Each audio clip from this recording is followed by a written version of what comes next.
Senate seat showdown. Brian Schatz versus Colleen Hanabusa. Good evening. I'm Kenny Choi. And I'm Yenji Denise. In the first ever televised debate between the twos, plenty of chances to show the public who's the better candidate. In 2014, earlier tonight, their supporters came out in full force right outside our studios to sign wave, and inside the candidates got ready for the 1 hour-long live debate right here on KITV4. Hanabusa and Schatz are fighting for the remainder of the late Senator Daniel K. Inouye's term in the U.S. Senate, which is more than 2 more years, that is. Inouye's wish was that Hanabusa succeed him, and that's been a hot topic since his death. The candidates address that issue tonight.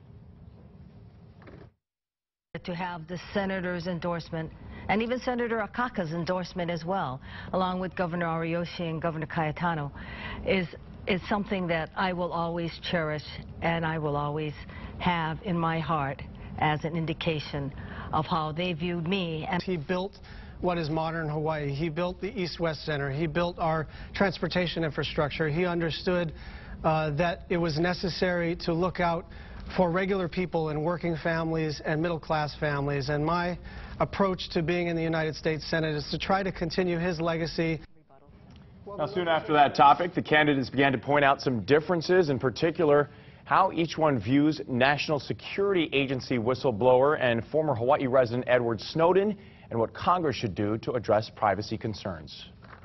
Against the reauthorization of the Foreign Intelligence Surveillance Act, and it was for one simple reason. I did not think that it protected our privacy within the confines of the Fourth Amendment. I do not believe that FISA is being administered properly, and I think the surveillance state has gotten a little bit over the edge. The Congress has to exercise its oversight responsibility.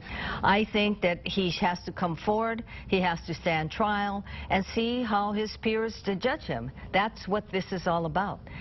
Yes, we learned a lot through what he did, but was he truly a whistleblower? Those are decisions that our court system has to determine, and that is what I believe in. Representative?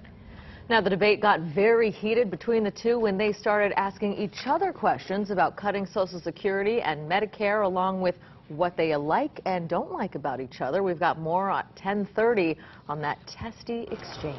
That's right, and our political analyst Neil Milner joining us right now on the set. So, Neil, do you think each of the candidates achieved their goals tonight? Who came out on top? Well, I should say that I thought both of the candidates were quite good, particularly by Hawaii debating standards. They were prepared, they were energetic, they felt natural. I think that there are two different strategies going here. Each candidate had a different one. For Colleen Hanabusa, who was more of the aggressor, it was about separating herself from someone who agrees with her on most of the issues, but separating herself on the basis of preparation and character. Much of what she said had to do with the fact that she's too careless, that she's more careful, that she's had the experience. I think that Senator Schatz took the kind of standard approach to democratic values, big D democratic values, Social Security, Medicare.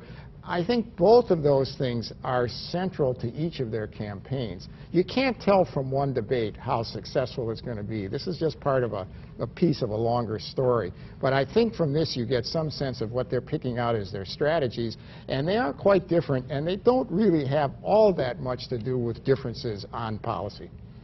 Very interesting stuff, and I like that you said hot by Hawaii standards right there. Well, make sure to like us on Facebook and share your thoughts on the debate tonight. Thanks so much, Neil, and we'll have much more on all of this later at 10:30.